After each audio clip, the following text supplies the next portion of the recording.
नमस्कार दोस्तों, मैं कृष्ण शर्मा आपका स्वागत करता हूं हमारे YouTube channel PSC by DC sir पर। दोस्तों, 22 फरवरी 2026 के दिन MPPSC द्वारा MPPSC ITI principal exam paper का आयोजन कराया गया था। उसी का एनालिसिस लेकर मैं आज आपके सामने आया हूँ। दोस्तों, यह पेपर जो हमारे द्वारा कोर्स लॉन्च किया गया है, साथ में हमारे द्वारा जो टेस्ट सीरीज लॉन्च की गई थी, 100% उसी से आया है। कभी आपको यकीन ना हो तो आपके किसी दोस्त ने कभी टेस्ट सीरीज ज्वाइन की हो तो एक बार जरूर देखिएगा। आपको पूरे प्रश्न बेसे के बेसे ही आपको इस एग्जाम में देखने को मिलेंगे। साथ में जो सिलेक्शन सीरीज मैंने चलाई आपके लिए, जो हमारे टेलीग्राम चैनल पर मैं डेली आपके लिए क्वेश्चंस डालता हूँ, साथ में यहाँ पर आपने देखा होगा कि मैंने प्रीवियस ईयर में एक रोटी सीरीज करके एक सीरीज कराई थी, वहाँ से आपका 100% पेपर बन रहा है। अभी भी आपके पास मौका है, कभी आप जैसे सेट की परीक्षा देने जाएंगे, सेट में कभी आता है जीके, तो एक बार रोटी सीरीज को देख के चले जाइएगा, आपका 100% पेपर वहीं से बनेगा। तो यह सीरीज को बिल्कुल भी ऐसा मत सोचो कि यहाँ से कुछ नहीं आएगा, 100% पेपर इसी सीरीज से आने वाला है। तो आइए आज हम MPPSC ITI प्रिंसिपल पेपर का एनालिसिस कर लेते हैं और उसके टोटल 50 क्वेश्चंस को हम यहाँ पर सॉल्व करते हैं। एक बार जरूर देखिएगा, आपको समझ में आएगा कि हाँ भाई कहाँ से प्रश्न आए हैं और सर ने ये कहीं ना कहीं सॉल्व कराए थे। जैसे कि पहला प्रश्न आता है, मध्य प्रदेश की कोल जनजाति मुख्य रूप से किस जिले में निवास करती है? तो यहाँ DC सर ने पढ़ाया था और ये हमारी यूनिट 10 की हमने आपको 1000 MCQ वाली PDF प्रोवाइड कराई है। उसमें भी यहाँ हमने मूल रूप से बताया गया है कि जो मध्य प्रदेश में जो कोल जनजाति है वह कहाँ पर रहती है। तो हमारे मुख्य रूप से रीवा पन्ना के पठार में यह निवास करती है। और मुख्य रूप से यहाँ पर रीवा पन्ना के पठार में हमें मालूम है रीवा, सतना, सीधी, सिंगरौली आता है। तो यहाँ पर एक ही ऑप्शन दिख रहा है उस पठार से, हमें कहा रीवा, तो इसका राइट आंसर क्या हो जाएगा? रीवा हो जाएगा। आप सभी को पता होगा माता सबरी जो रामायण कालीन थी वो उनका संबंध किस जनजाति से था? कोल जनजाति से ही संबंधित था। तो एक बार एग्जाम में ऐसा प्रश्न आया था कि रामायण कालीन जनजाति कौन सी है? तो वो कौन सी है? कोल जनजाति, क्योंकि वहां पर हमने माता सबरी का उल्लेख देखा जो किस जनजाति से बिलोंग करती थी? कोल जनजाति से बिलोंग करती थी। अगला प्रश्न है, मध्य प्रदेश के निम्नलिखित जिलों में से कौन सा जिला पूर्ण रूप से अनुसूचित क्षेत्र नहीं है? अनुसूचित क्षेत्र यानी यहाँ पर शेड्यूल्ड ट्राइब नहीं रहती है। तो देखिए, झाबुआ में रहती है, आप सभी को पता है, डिंडोरी में रहती है, मंडला में रहती है, बालाघाट बैतूल में भी रहती है। पर बैतूल में जब हम बात करते हैं तो यहाँ पर हमें 38.5% क्या देखने को मिलती है? अनुसूचित जनजाति देखने को मिलती है। तो यहाँ पर ऑप्शन में तो 4 ही आंसर सही है, परंतु अभी हम ले लेते हैं तो डी ऑप्शन को ले सकते हैं, क्योंकि यहाँ पर कितने 38.5% लोग बाग कौन है? केवल अनुसूचित जनजाति के रहते हैं। तो अभी हम बैतूल को इसमें ऑप्शन राइट मान सकते हैं, परंतु 4 ही इसमें क्या होंगे? बिल्कुल करेक्ट होंगे। अब आगे हम चलते हैं, वन अधिकार अधिनियम 2006 के अंतर्गत वन अधिकार पत्र प्रदान किए जाने की अधिकतम सीमा क्या है? तो ये मैंने हाल ही में जो आपकी सिलेक्शन सीरीज कराई थी, उस सिलेक्शन सीरीज में एक दिन मैंने यह प्रश्न भी सॉल्व कराया था कि भैया कितनी जमीन होनी चाहिए जब आपको वन अधिकार अधिनियम 2006 का लाभ मिलेगा? तो आपके पास होनी चाहिए 4 हेक्टेयर, या हम एकड़ में बात करते हैं तो 10 एकड़। 10 एकड़ या 4 हेक्टेयर जमीन है तो आपको क्या किए जाएंगे? व्यक्तिगत वन अधिकार पत्र प्रदान किए जाएंगे। यह प्रश्न भी आपको हमारी 1000 MCQ वाली PDF में मिल जाएगा। इसको ज्वाइन करने के लिए आपको कुछ नहीं करना है, हमारी application MPPSC by DC sir को डाउनलोड करना है। उसमें हमने यूनिट 7, यूनिट 8, यूनिट 9 और यूनिट 10 के 1000 MCQ की PDF अपलोड कर दी है। हाल ही में हम यूनिट 6 की भी बहुत जल्दी लॉन्च कर देंगे और ये समझ लेना 15 मार्च तक आपके पास हर एक यूनिट की 1000 MCQ वाली PDF आपके पास उपलब्ध होगी। तो एक बार जरूर इसे ज्वाइन कीजिएगा। अब अगले प्रश्न पे चलते हैं, संविधान के अनुच्छेद 241 के तहत किस अनुसूची में राज्य के किसी क्षेत्र को अनुसूचित क्षेत्र घोषित करने का प्रावधान है? तो आप सभी को पता है, मैंने पहले ही बताया था कि अनुसूची नंबर 6 के तहत हम क्या कर सकते हैं? राष्ट्रपति किसी भी क्षेत्र को मुख्य रूप से अनुसूचित क्षेत्र घोषित कर सकता है। तो किसके अंतर्गत? 6वीं अनुसूची के अंतर्गत। 5वां देखते हैं, बेगा जनजाति द्वारा मनाया जाने वाला त्योहार बिदरी किस माह में बनाया जाता है? ये एक बच्ची ने थोड़े दिन पहले मेरे से डाउट भी पूछा था, उस डाउट को मैंने क्लियर किया था कि यह एक प्रकार से कृषि आधारित क्या है, त्योहार है, जो कि मुख्य रूप से बेगा जनजाति बनाती है, जो कि मध्य प्रदेश के बालाघाट, मंडला, डिंडोरी एरिया में रहती है। यह त्योहार मुख्य रूप से जेठ और आषाढ़ के महीने में मनाया जाता है।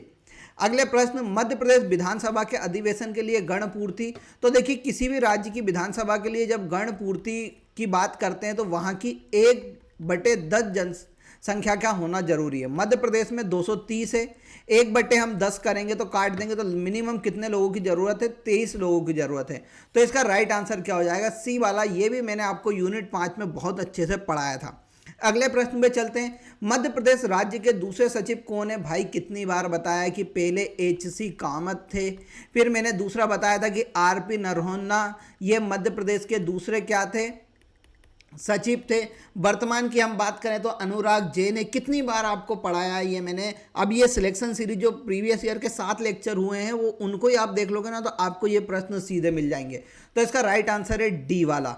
मध्य प्रदेश जिला योजना समिति के अध्यक्ष का निर्वाचन का प्रावधान करने का अधिकार है। तो जिला योजना समिति आप सभी को पता है किसके अंतर्गत आती है? अपने नगर पालिका, नगर निगम के अंतर्गत आती है, नगरीय निकायों के अंतर्गत। इसके अध्यक्ष का निर्वाचन कौन कराता है? तो मुख्य रूप से जिला कलेक्टर कराता है।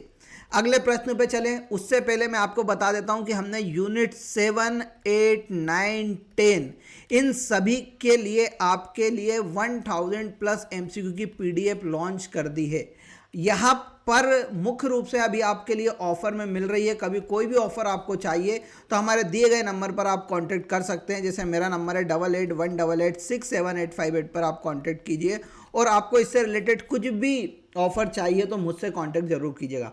बेटा कभी आपने ये 1000 प्रश्न लगा लिए तो इसमें जो प्रीवियस ईयर में लगभग 20 सालों में जो MPPSC ने प्रश्न पूछे हैं सभी प्रश्नों का इसमें संकलन है, साथ में एनालिसिस बेस्ड भी हमने इसको बनाया है। जैसे कि करंट अफेयर में कोई चर्चाओं में चल रहा था तो उस करंट अफेयर वाली चर्चा वाली चीज को हमने उस यूनिट में डाला है, तो इसे ज्वाइन करना बिल्कुल भी मत भूलना। अगला प्रश्न देखते हैं, मध्य प्रदेश राज्य महिला आयोग के संदर्भ में निम्नलिखित कथनों पर विचार कीजिए। तो यह 1998 में गठन किया गया है, बिल्कुल सही बात है, अभी थोड़े दिन पहले पढ़ा था। राज्य महिला आयोग अधिनियम 1995 के अंतर्गत बनाया गया, तो ये भी बिल्कुल सही है। तो इसका राइट आंसर क्या हो जाएगा? बी वाला। अगले प्रश्न पर चलते हैं, मध्य प्रदेश पंचायत अनुसूचित क्षेत्रों का विस्तार अधिनियम 2022 यानी पेशा अधिनियम किस स्थिति को लागू हुआ? मैंने बताया था कि पेशा अधिनियम मध्य प्रदेश के कितने 25 जिलों की 89 विकास खंड में जारी किया गया और यह मुख्य रूप से 15 नवंबर 2022 के दिन किसके द्वारा लॉन्च किया गया था? अपने हाथ द्रौपदी मुर्मू आई थी और द्रौपदी मुर्मू ने 15 नवंबर 2022 को मध्य प्रदेश में पेशा अधिनियम लागू किया था। लिस्प प्रोग्रामिंग भाषा का आविष्कार किसके द्वारा किया गया? तो मैंने बताया था जॉन मैकार्थी द्वारा लिस्प प्रोग्रामिंग भाषा का आविष्कार किया गया था, जो कि मुख्य रूप से हमें एक प्रकार की क्या है, AI में इस्तेमाल होने वाली एक भाषा है। अगले प्रश्न पे, द्वितीय पीढ़ी की कंप्यूटर में वैक्यूम ट्यूब के स्थान पर किस प्रमुख घटक का उपयोग किया गया था? कितने अच्छे से कंप्यूटर समझाया है। उसमें मैंने आपको 5 जनरेशन बताई थी कंप्यूटर की। पहला बताया था कि वैक्यूम ट्यूब इस्तेमाल किया गया, फिर मैंने बताया था इस टी को यहाँ पर लिख लेना, यानी दूसरे में हम किसका इस्तेमाल करेंगे? ट्रांजिस्टर्स का इस्तेमाल करेंगे। तो यहाँ पर राइट आंसर क्या हो जाता है? ट्रांजिस्टर बिल्कुल सही आंसर हो जाता है। अगले प्रश्न पे चले, उससे पहले मैं बता देता हूँ कि बेटा MPPSC प्रीलिम्स की हमारे पास टेस्ट सीरीज है, 2 टेस्ट सीरीज है, एक यूनिट वाइज प्लस FLT है और एक हमारे पास FLT है। Unit wise FLT total 75 test है। आज इसके ऊपर ऑफर चल रहा है, यह हम 350 रुपये में मिलती है, पर आज हम इसको ऑफर में 249 में आपको दे रहे हैं। साथ में 50 FLT जो 199 में मिलती है, यहाँ मात्र आपको 149 में मिलने वाली है। तो ये टेस्ट सीरीज को जरूर ज्वाइन कर लो। अभी आप जो पेपर को लगाओगे 50 प्रश्न, ये कभी आपने FLT लगा ली ना 50, तो ये 50 ही प्रश्न इसमें आपको 100% मिल जाएंगे। तो एक बार ज्वाइन करके देखो, क्योंकि हमने एनालिसिस के आधार पर बनाया है, तो इसको ज्वाइन करना बिल्कुल मत भूलिएगा। अगले प्रश्न पे चलते हैं, निम्नलिखित में से कौन सा नेटवर्क प्रोटोकॉल का प्रमुख तत्व नहीं है?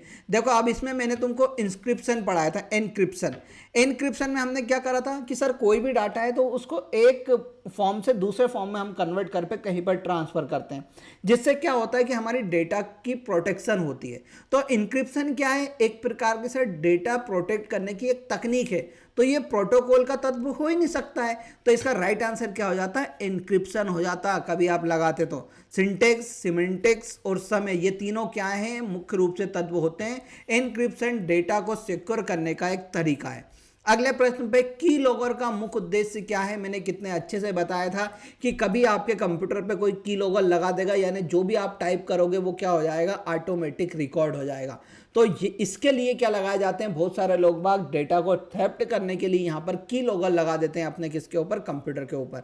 तो यहाँ पर इसका राइट आंसर क्या हो जाएगा, उपयोगकर्ता द्वारा दबाए गए स्ट्रोक्स को रिकॉर्ड करने के लिए की लॉगर का इस्तेमाल किया जाता है। अगले प्रश्न पे चलते हैं। एक साइंटिफाइंग अथॉरिटी डिजिटल हस्ताक्षर तभी जारी कर सकता है जब, अब मैंने बताया था आपको, ये भी पढ़ाया था कि आईटी एक्ट 2000 में लॉन्च हुआ था। उसमें अभी हाल ही में एक धारा जोड़ी गई, उस धारा का नाम है धारा नंबर 24। उसमें डिजिटल सिग्नेचर नामक शब्द का इस्तेमाल किया गया है।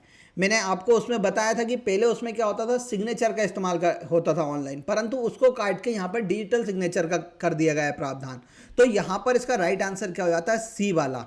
उसके पास भारतीय आईटी अधिनियम 2000 की धारा 24 के तहत लाइसेंस होगा, वही सर्टिफाइड अथॉरिटी क्या कर सकती है, डिजिटल हस्ताक्षर को जारी कर सकती है। झिंझरी की प्रागैतिहासिक शैल चित्र मध्य प्रदेश के किस जिले में, मैंने आपको बहुत अच्छे से बताया था कि मध्य प्रदेश में जो अपने शैल चित्र है वो कहाँ कहाँ पर मिलते हैं। तो एक तो हमारे चंबल वाले क्षेत्र में मिलते हैं, छतरपुर में मिलते हैं, फिर हमारे एक रायसेन के आप सभी को पता है भीमबेटका में मिलते हैं, और एक मैंने बताई थी झिंझरी नामक जगह, और ये झिंझरी नामक जगह कहाँ पर है, कटनी में है। तो इसका राइट आंसर क्या हो जाएगा, सी वाला, कटनी में मुख्य रूप से झिंझरी शैल चित्र प्राप्त होते हैं।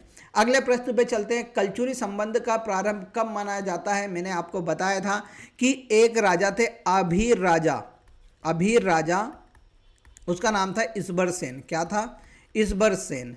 इनके द्वारा मुख्य रूप से 248 से लेकर 249 ईस्वी के मध्य मुख्य रूप से कलचुरी संबंध की क्या की गई थी, शुरुआत की गई थी। तो इसका राइट आंसर क्या हो जाता है, बी वाला इसका राइट आंसर हो जाता है। इसे मुख्य रूप से अभीर संबंध के नाम से भी जाना जाता है, याद रखना। उच्च कल्प वंश का शासन मध्य प्रदेश के किस क्षेत्र में था, मैंने बताया था मुख्य रूप से सतना में हमारे यहाँ उच्च कल्प वंश ने क्या किया था, शासन किया था। अगले प्रश्न पे, नरवर के उज्जपाल राजवंश के संस्थापक कौन थे। तो देखो, विक्रम देव आपने तोमर में पढ़े, वीर सिंह देव तोमर में पढ़े, गणपति देव आपने गोंड राजाओं में पढ़े। तो सीधी सी बात है, इन तीनों को आप क्रॉस कर देते तो आपको एक आंसर मिल जाता, चाहड़ देव। चाहड़ देव द्वारा नरवर वाले क्षेत्र में उज्जपाल वंश की स्थापना की गई थी। रानी दुर्गावती ने किस संत से दीक्षा ली थी। तो रानी दुर्गावती ने संत विट्ठल नाथ नामक संत से शिक्षा ली थी। रानी दुर्गावती गोंड वंश की राजकुमारी थी। अगले प्रश्न पे चलते हैं। खपड़ी पानी पहाड़ मुख्य रूप से किस खनिज खनन के लिए प्रसिद्ध है। तो ये खपड़ी पानी पहाड़ बेटा मुख्य रूप से बालाघाट में पड़ता है। अब बालाघाट में आप सभी को पता है क्या पड़ता है, मैग्नीज का खनन किया जाता है। तो राइट आंसर क्या हो जाएगा, मैग्नीज। अगले प्रश्न पे, मध्य प्रदेश के किस जिले में सबसे महत्वपूर्ण मैग्नीज पेटी स्थित है। तो आप सभी को पता है हमारा मध्य प्रदेश मैग्नीज उत्पादन में प्रथम नंबर पर है। ठीक है, उसकी मैंने एक खदान भी बताई थी, भरबेली की खदान, जो एशिया की सबसे बड़ी खुले मुंह की खदान है। यहाँ मुख्य रूप से बालाघाट और छिंदवाड़ा क्षेत्र में हमें देखने को मिलता है। अगले प्रश्न पे चले, उससे पहले एमपीपीएससी प्रीलिम 2026 का लाइव बैच आपके लिए चालू है। मात्र 999 में आपको इस पर ऑफर भी मिल जाएगा। आप केवल एक बार एप्लीकेशन डाउनलोड कर लो, या हमारे दिए गए नंबर पर आप क्या कर सकते हैं, कांटेक्ट कर सकते हैं। और इस कांटेक्ट करने के बाद आप क्या कीजिएगा, मुख्य रूप से मुझसे बात कीजिएगा। मैं आपको बताऊंगा इसकी विशेषता क्या है। जो चीज़ें अभी आपने देखी ना प्रश्न, ये पूरे प्रश्न आपको कहाँ पर मिलेंगे, इस सिलेबस में मिल जाएंगे। हर चीज़ आपको बहुत डिटेल में पढ़ाई गई है, एनालिसिस के आधार पर पढ़ाई गई है। आप एक बार पढ़ के देखिएगा, कभी आपको नहीं लगता है तो यूट्यूब चैनल पर जाइएगा, डीसी सर नाम की एक सीरीज पड़ी हुई है, उसको आप देखना, आपको समझ में आएगा कि डीसी सर ने कितना अच्छा पढ़ाया यूनिट 5 को। इसी प्रकार अभी हाल ही में वो यूनिट 8 भी चालू करने वाले हैं। तो भैया इसको ज्वाइन करना बिल्कुल मत भूलो। कभी आपने एक बार इसको ज्वाइन कर लिया तो आपका सिलेक्शन पक्का है। अगले प्रश्न पे चलते हैं। मध्य प्रदेश के किस जिले में अमरकंटक ताप विद्युतीय केंद्र है। तो देखिए यहाँ पर जिला पूछ रहा है भैया, अमरकंटक तो अनूपपुर के अंतर्गत आता है। अब अनूपपुर तो ऑप्शन में ही नहीं है, तो मैं क्या लगाऊं सर, तो आपको शहडोल लगा के आ जाना था, परंतु इसका राइट आंसर क्या होगा, अनूपपुर होगा। मध्य प्रदेश के किस जिले में पाथरखेड़ा कोयला क्षेत्र, कितनी बार बताया भाई, सतपुड़ा ताप विद्युत केंद्र वहां पर लगाया गया था। क्यों, क्योंकि वहां पर पाथरखेड़ा कोयला क्षेत्र की खोज कर दी गई थी। और ये कहाँ पर आता है, तो ये बताया था मैंने, बैतूल जिले के अंतर्गत आता है पाथरखेड़ा कोयला क्षेत्र। अगले प्रश्न पे चलें। 2011 की जनगणना के अनुसार मध्य प्रदेश का प्रति वर्ग किलोमीटर औसत जनसंख्या घनत्व मैंने बताया था 2001 में 196 था, 40 की वृद्धि हुई तो कितना हो गया था 236। भोपाल में सर्वाधिक है, डिंडोरी में सबसे कम है 94, आप सभी को पता होगा, यहाँ पर 855 है। कितनी बार पढ़ाया गया है, ये रिवीजन सीरीज में ही आपको मिल जाएगा। तो इसका राइट आंसर हो जाता है 236। भारत की हम बात करते तो भारत की 382 जनसंख्या घनत्व है। फिर मध्य प्रदेश के प्रथम व्यक्तिगत ओलंपिक स्वर्ण पदक विजेता अभिनव बिंद्रा को एक मानसिक स्वास्थ्य राजदूत एम्बेसडर नियुक्त किया गया है। तो भैया ओलंपिक में स्वर्ण जीता तो कौन इनको नियुक्त करेगी, सर ओलंपिक समिति करेगी। तो इसका राइट आंसर क्या हो जाता है, अंतर्राष्ट्रीय ओलंपिक समिति का इनको ब्रांड एम्बेसडर बनाया गया है। किसका, मानसिक स्वास्थ्य का। अगले प्रश्न पे चलें। वर्ष 2025 में नोबेल शांति पुरस्कार किसको दिया गया है, तो मारिया कोरिना मचादो को क्या दिया गया है, इस बार का नोबेल शांति पुरस्कार दिया गया है। कभी आपको यकीन ना हो तो हमारे टेलीग्राम चैनल पर जाइएगा और 8 से 10 दिन के जो मैं डेली 5 क्वेश्चन देता हूं उसमें से एक इन मैडम का नाम आपको देखने को मिलेगा। तो हम जो क्वेश्चन आपको टेलीग्राम पे दे रहे हैं, टेस्ट सीरीज में दे रहे हैं, इसका मतलब ये नहीं कि आपको केवल तुक्का लगा के कॉपी पेस्ट करके आपके लिए टेस्ट सीरीज बना दी गई है। नहीं बेटा, पूरा एनालिसिस के आधार पे ही हम हर चीज़ बनाते हैं। और आप कभी नहीं मानो ना तो आप जाके देखिएगा, ये आंसर आपको मिलेगा 5-6 दिन, यानी पिछले हफ्ते ही मैंने नोबेल पुरस्कार के डाले थे 4 से 5 प्रश्न, और उसमें से ये प्रश्न आपके सामने आपको देखने को मिल गया है। खेलो इंडिया वाटर स्पोर्ट्स फेस्टिवल 2025 में पदक तालिका में मध्य प्रदेश का कौन सा स्थान है, तो मध्य प्रदेश का इसमें प्रथम स्थान है। अगले प्रश्न पे चलते हैं। आईटीआई औद्योगिक प्रशिक्षण संस्थान के माध्यम से देश के युवाओं को विश्व कौशल मांगों को जोड़ने के लिए हाल ही में एक योजना चालू की गई, पीएम सेतु। कौन सी, पीएम सेतु। इसका फुल फॉर्म है prime minister skill enhancement training and up skilling, ये इसका पूर्ण रूप है भैया। ठीक है, तो ये पीएम सेतु अभी लॉन्च किया गया था प्रधानमंत्री नरेंद्र मोदी द्वारा। ये आपको हमारी यूनिट 8 की जो अंतर्राष्ट्रीय, राष्ट्रीय और मध्य प्रदेश की समसामयिक घटनाएं, इसमें आपको ये जरूर मिल जाएगा।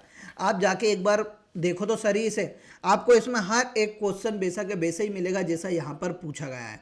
अगले प्रश्न पे चलते हैं। मध्य प्रदेश शासन द्वारा सड़क सुरक्षा प्रबंधन के लिए प्रारंभ किया गया मोबाइल एप्लीकेशन कौन सा है, तो इसका नाम है संजय। हाल ही में अपने मध्य प्रदेश के मुख्यमंत्री मोहन यादव के द्वारा एक संजय नामक एप्लीकेशन लॉन्च किया गया है जो सड़क सुरक्षा प्रबंधन के लिए है। ठीक है, सतपुड़ा की सबसे ऊंची चोटी धूपगढ़ किस पर्वत श्रेणी पर स्थित है। कितनी बार बताया है कि आपको कभी पूछे तो महादेव श्रेणी लगा के आना है। महादेव श्रेणी के ऊपर पचमढ़ी है जो कि सतपुड़ा का मध्य भाग है। इसके ऊपर आपको क्या देखने को मिलेगी, मध्य प्रदेश की सबसे ऊंची चोटी धूपगढ़ 1350 मीटर की आपको देखने को मिलेगी। तो राइट आंसर हो जाता है महादेव श्रेणी।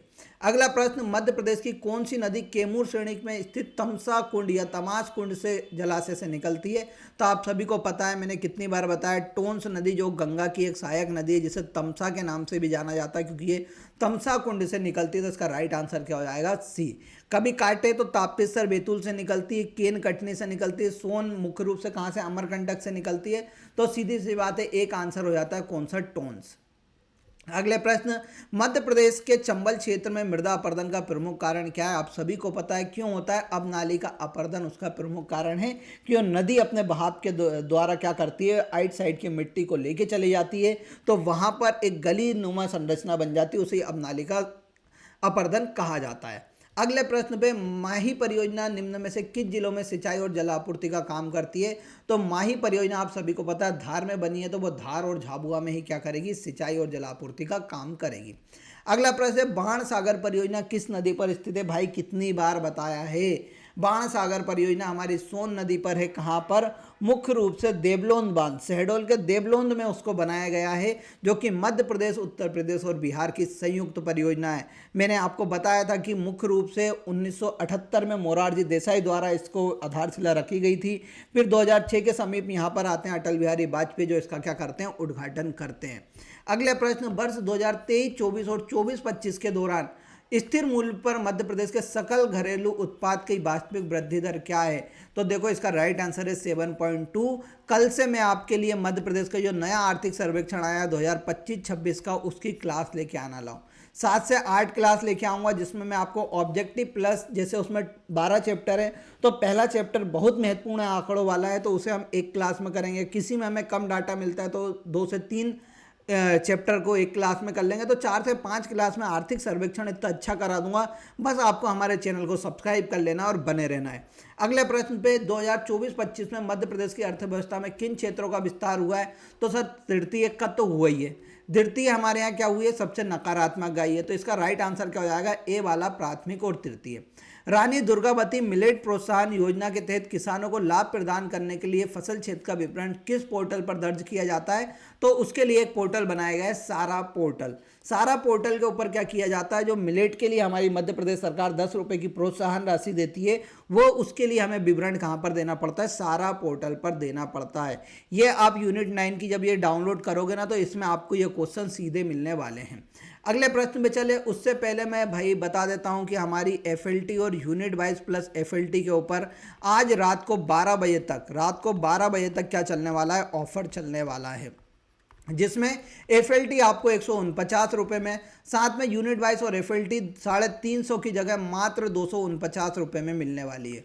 और एफएलटी 199 की जो 149 रुपये में मिलेगी, ये रात को 8 बजे से लेकर 12 बजे तक आपके लिए ऑफर है, आप इसको परचेस कर सकते हैं। इसमें सबसे अच्छी बात है हम आपको पीडीएफ भी प्रोवाइड करा रहे हैं, तो आप पीडीएफ को क्या करते हैं? निकाल सकते हैं और उसको भी ऑफलाइन मोड पर लगा सकते हैं।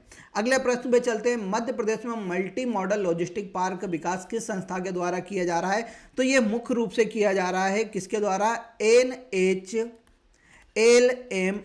यानी पूर्ण रूप हम बात करते हैं national highway logistic management limited के द्वारा क्या किया जा रहा है? इसका डेवलपमेंट किया जा रहा है। अगले प्रश्न पे, एचडीजी इंडेक्स 2023-24 में मध्य प्रदेश किस श्रेणी के अंतर्गत आता है? तो मैंने बताया था मुख्य रूप से फ्रंट रनर है हम। बार्ली नृत्य किस जनजाति से संबंधित है? तो बार्ली नृत्य भील और भिलाला जनजाति का एक विवाह के दौरान किए जाने वाला नृत्य है। यह आपको यूनिट 10 जो हमारी है इसमें आसानी से मिल जाएगा। राज्य में जनजातीय सेनानी श्री तांत्या भील का बलिदान वर्ष किस वर्ष था? तो मैंने बताया था 1989 में जबलपुर में इनको फांसी दे दी जाती है और उसके बाद इनकी जो बॉडी रहती है उसको लाकर कहाँ पर फेंक देते हैं? तो हमारे यहाँ महू के समीप फेंका जाता है, आप सभी को मैंने बताया था। और वहाँ पर फिर मैंने अभी थोड़ा बताया था कि वहाँ पर उसे तांत्या भील रेलवे स्टेशन भी उसका नाम किया गया है। आप सभी को याद हो तो कमेंट बॉक्स में बताना कि ये जगह कौन सी है। अगले प्रश्न पे, मध्य प्रदेश जनजातीय अनुसंधान एवं विकास संस्था भोपाल की स्थापना कहाँ की गई थी? तो tribal research and development research centre की स्थापना 1954 में छिंदवाड़ा में की गई थी। 1965 में इसको वहाँ से मूव करके कहाँ पर लेके आया गया? भोपाल में। तो जनजातीय अनुसंधान एवं विकास संस्थान भोपाल में है वर्तमान में, परंतु उसकी स्थापना 1954 में कहाँ पर की गई थी? छिंदवाड़ा जिले में की गई थी। अगले प्रश्न, गड़ा के गोंड राज्य नामक पुस्तक के लेखक कौन है? तो उनका नाम है डॉक्टर सुरेश मिश्र। अगले प्रश्न पे, जनजातीय समुदाय के हित के लिए संलग्न संस्था व्यक्ति को प्रदेश शासन द्वारा प्रदान किए जाने वाले सम्मान में से कौन सा एक सम्मान नहीं? यानी यहाँ पर पूछा गया है कि जनजातीय लोगों को कौन सा सम्मान नहीं दिया जाता? तो रानी दुर्गावती देंगे क्योंकि जनजातीय संबंधित, ठक्कर बापा जनजाति के मसीहा कहलाते हैं, बादल भोई भाई जनजाति है, गोंड जनजाति संबंधित है, छिंदवाड़ा में वो है, वीर नारायण सिंह सम्मान, ऐसा सम्मान हमने कहीं नहीं सुना, तो इसका राइट आंसर हो जाता है डी वाला। अगले प्रश्न पे चले, उससे पहले एमपीपीएससी प्रीलिम्स 2026 का बैच बेटा ज्वाइन करना बिल्कुल ना भूलिएगा। यूनिट 8 कल से स्टार्ट होगी, जिसमें डीसी सर आपको याद कराएंगे किसको? यूनिट 8 को। तो एक बार इसको जरूर ज्वाइन कीजिएगा। ये भी आपको ऑफर में मिल सकती है, बस आपको मेरा नंबर 8818867858 पर मैसेज करना है और आपको इसका ऑफर का लाभ मिल जाएगा। अगले प्रश्न पे चलते हैं, संस्कृत काव्य ग्रंथ रस रत्नमाला की रचना किसने की थी? भाई कितनी बार बताया कि संग्राम शाह के द्वारा, जो गोंड राजा थे उनके द्वारा रस रत्नमाला नामक पुस्तक लिखी गई थी। अगला है 23 नवंबर 1857 को खेरी का युद्ध किसके मध्य लड़ा था? बताया गया था कि अंग्रेज और अवंतीबाई के मध्य यह युद्ध लड़ा गया था, जिसमें बार्डिंगटन नामक एक क्या थे जो सिपाही थे किसके? अंग्रेज के, उनके साथ इन्होंने युद्ध लड़ा था। बोरसा कांड का संबंध मध्य प्रदेश की किस स्वतंत्रता आंदोलन की घटना से? तो ये भोपाल के बिडनीकरण आंदोलन से संबंधित है, जो कि 1949 में होता है। जब भोपाल को मध्य प्रदेश में मिलाने की बात की जाती है तो रायसेन के समीप एक कांड होता है जिसे क्या बोला जाता है? बोरास कांड के नाम से जाना जाता है। अगला है, सिंधिया और अंग्रेजों के मध्य सुरजी अर्जन की संधि कब हुई थी? तो मैंने बताया था, अंग्रेज और सिंधिया राजघराने के दौलत राव सिंधिया, इन दोनों के मध्य क्या हुई थी? एक 1803 में एक संधि होती है जिसे सुरजी अर्जन गांव की संधि कहा जाता है। तो ये 1803 में हुई है। उदाजी परिवार का संबंध किस मराठा राज्य से? तो देखो, नागपुर में तो भोसले थे, इंदौर में सर हमारे आप सभी को पता होलकर थे, ग्वालियर में सिंधिया थे। तो 3 ऑप्शन तो यहीं से काट दोगे और चौथा ऑप्शन धार बचता है। तो राइट आंसर क्या हो जाएगा? धार। धार में आपको याद रखना है, मुख्य रूप से पवार राजाओं का शासन रहा है। उदाजी परिवार को धार की रियासत प्रदान की गई थी। ठीक है, तो यहाँ पर ये एनालिसिस मैंने आपको पूरा बता दिया और आपको समझ में आ गया होगा कि हाँ, टेस्ट सीरीज और जो 1000 MCQ वाली PDF है, यहीं से प्रश्न आए जिसने इसे परचेज किया है। तो एक बार यकीन करके इन्हें परचेज कीजिए। इसके लिए आपको कुछ नहीं, हमारी एप्लीकेशन को डाउनलोड करना है और उसको ज्वाइन कर लेना है। कमेंट बॉक्स में एक आंसर करके जाइएगा। मुख्य रूप से आपको आंसर करना है कि मध्य प्रदेश की चंबल नदी का उद्गम स्थल क्या है? स्थल क्या है? उद्गम स्थल क्या है? इसका कमेंट बॉक्स में आंसर कीजिएगा। मिलेंगे कल आर्थिक सर्वेक्षण के साथ। कंटिन्यू हमारे चैनल पे बने रहिए, अब आपके लिए बहुत अच्छी अच्छी क्लासेस आने वाली है। मिलेंगे कल, तब तक के लिए जय हिंद, जय भारत।